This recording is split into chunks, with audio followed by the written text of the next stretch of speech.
Alright guys, welcome back to the channel. A little bit of a different style video today. We are going to be talking about Pokemon Legends ZA, or what I think this game needs to learn from Legends Arceus, the previous game in the entry, to succeed on release date.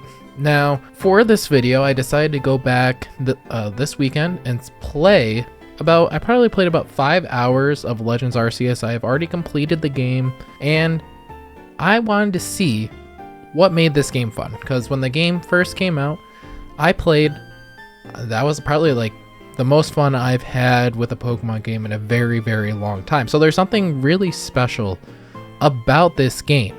Now, Pokemon is notorious for removing things from the game that were fun and just like completely scratching whatever they had and then like moving on from it. For instance, Mega Evolutions haven't been in the game since I believe Orez, and what took its spot were Z moves, another gimmick, and Gigantamaxing, another gimmick, and last but not least Terrestrializing, which is in the Scarlet and Violet. So there is opportunity in this game, and it's not just bringing back Mega Evolutions. There's something about the Legends name that started with Arceus that they just need to keep going. They need to keep certain things in the game to keep people interested, to have that name attached to it, I think.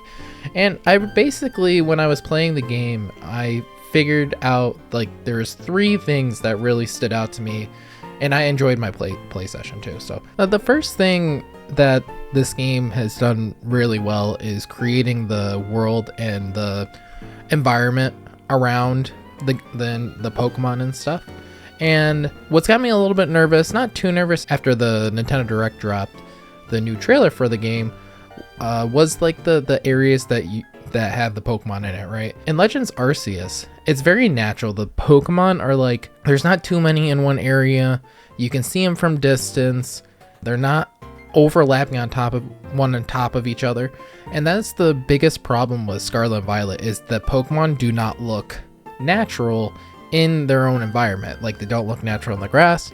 They don't look natural in a group, and it just looks very awkward. What Arceus does well is it is able to make you feel like the Pokemon belong where the Pokemon are spawning. Pokemon ZA has an interesting, and it can be done, they just have this very interesting conundrum if the most of the game is in fact in that city.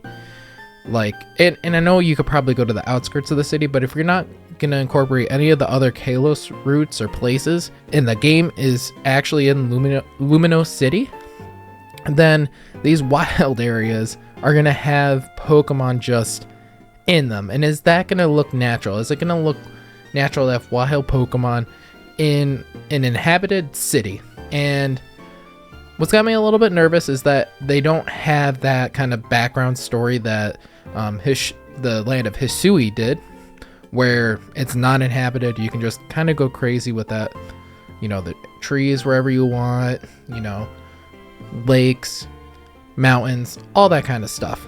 What Legends Arceus also had was several different wild areas that are in the wild.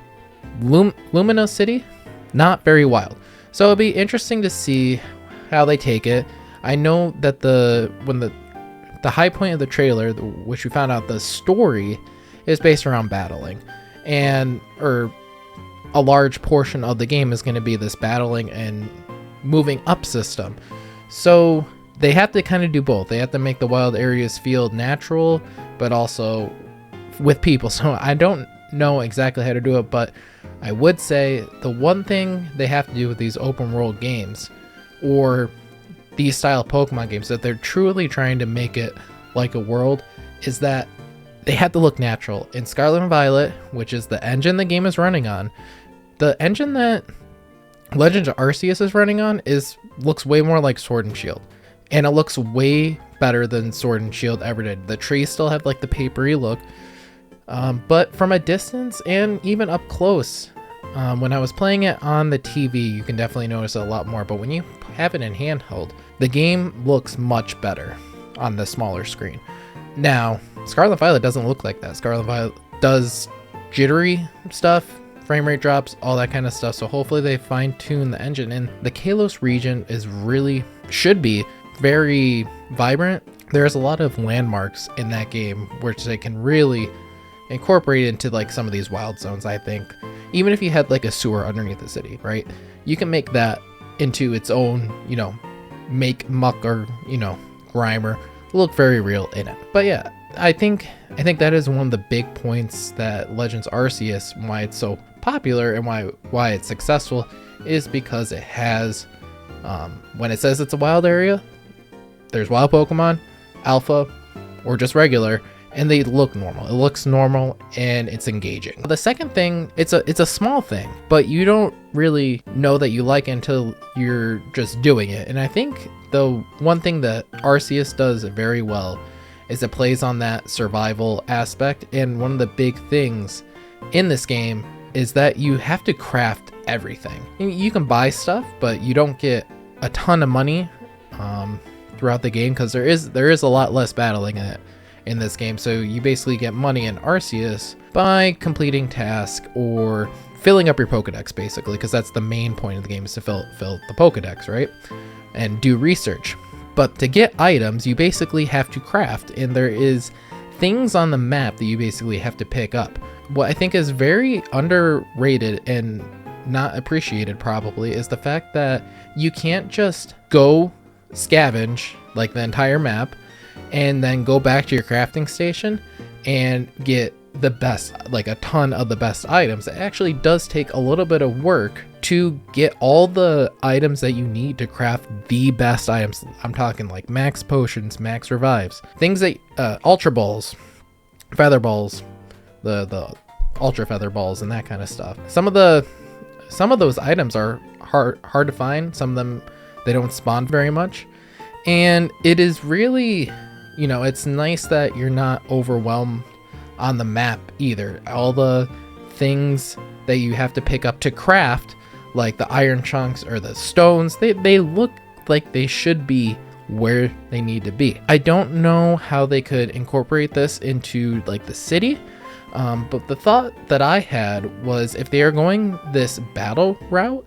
that when you're battling, I'm assuming that it's going to play a big part in the game, and that there are going to be a ton of trainers in this battle royale that you get to fight. Instead of doing what Scarlet and Violet did, which was one, to spawn items just all randomly all over the map, it doesn't really have no rhyme or reason. They're just scattered everywhere. It just doesn't feel normal. And the second thing is that Scarlet and Violet did that shouldn't be in the game, is that each Pokemon that you kill will drop their own unique item, and that item then allows you to build a TM. But you can basically just RNG it, you know, running through the grass. It would take a while, but you could do this theoretically and just find the TMs in the wild. I mean, that's how fast they spawn. I think they really shouldn't do that, where you're just spawning items all over the city. What I think they should do is play on that battle that I had mentioned earlier, and the type of trainer, my thought is that the type of trainer that you battle will not only give you money after you win the battle, but they will also give you a certain item. So let's say you're fighting a bug catcher. Well, you beat the bug catcher, they give you like a sticky web for, you know, like if you needed to do like a trap to slow. I'm assuming the catching is gonna work the same, like a sticky balls to slow them down, or you face a Pokemon breeder or something and they give you like a bunch of berries or something like that. So maybe tie the items to the battles, and that makes the battles feel more rewarding. It makes you want to do more battles instead of just for like the XP and stuff.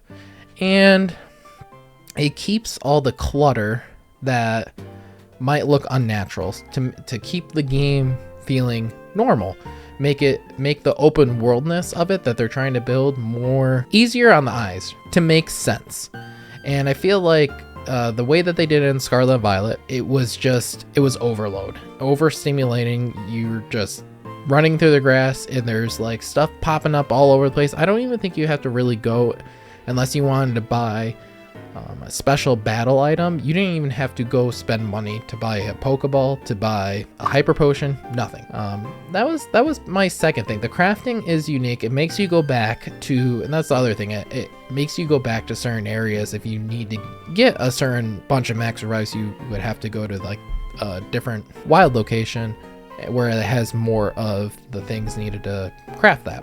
So my hope is that they find a way through the battles to make it way more natural, and I think it would help with grinding, especially if something as what the battle royale looks to be is you have to start all the way at Z going all the way to A, right? So if that process takes a, you know, if like getting from like C to B is a lot and then B to A is a lot, it gives you more reason to grind out that. I'm assuming that the game isn't gonna end. I'm guessing the main story is gonna end before you even get to the top tiers. So it'd be fun to do after the game and would provide the game with some more life after the game is over, which would be huge, because one of the problems that I have with Legends Arceus is that I have no desire to restart the game, and I'm hoping that they learn that with ZA to make the game more replayable. That's another hope. I could go into a whole discussion on why Legends Arceus isn't that replayable. The last thing that I think ZA needs to do to be successful like Legends Arceus is to focus on the gameplay. What I mean by gameplay is that moving around, switching out your Pokemon on the overworld, just being able to rotate through them, and you can throw all your Pokemon out at the same time. Once you get the controls down, you can basically like throw someone out to go shake a tree, and then you could throw one out throw like a Pokeball out to try to catch a wild Pokemon, and then throw out your Samurott to go attack a different Pokemon. And you can do that all within a couple seconds, which is unheard of in the mainline Pokemon games or any of the side games. That fluent motion needs to be present, and it looks like they're focusing a lot on the battle, so I'm hoping that they just keep the same exact motion gameplay and put it into there. Don't restrict it, don't take any of that away.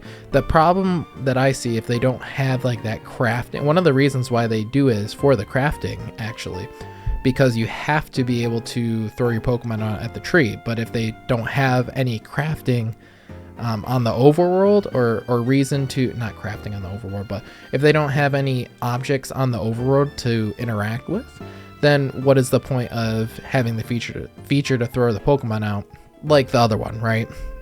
But I'm pretty sure it's still there. I hope what I'm hoping that they are doing is not sacrificing the, let's say, the gimmick for the, I hope they don't view the mega evolutions as a gimmick, and they focus on that battle gameplay that they showed us, where you can actually, you know, call a Pokemon to dodge and move and attack, and don't let the mega evolutions become the main gimmick. Focus on and worry on the mega evolutions. The only thing they really have to do for mega evolutions is kind of what Pokemon Arceus did, which was just add a few new Hisuian Pokemon, keep the regular decks, like the regular Sinnoh decks, and that's all they did. They didn't have to create barely any new Pokemon.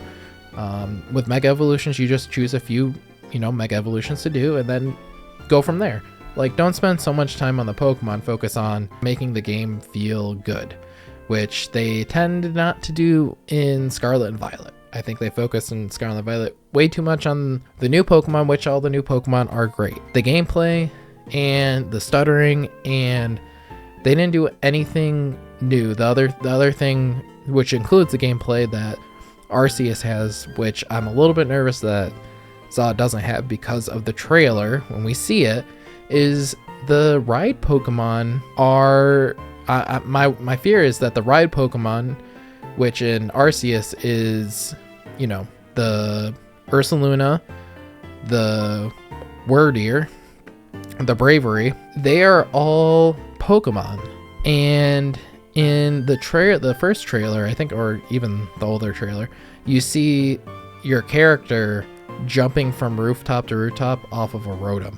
I really hate how Pokemon I'm pretty sure they're like, Rotom's a Pokemon, so clearly it makes sense, but like what doesn't make sense is that your phone is letting you jump across and like float and stuff. Tie everything to that freaking Rotom phone again, and then you get the Rotom bike or something like that instead of being able to ride an actual Pokemon. It just takes away. I know Rotom's a Pokemon, but it really does take away from that immersion and gameplay experience that I think Legends Arceus does, because it's fun to cycle through all the ride Pokemon, and you can do different like kind of combos with it if you really wanted to, which really isn't necessary, but you can do it. And the Arceus feels good to play, and it feels good to run around the map.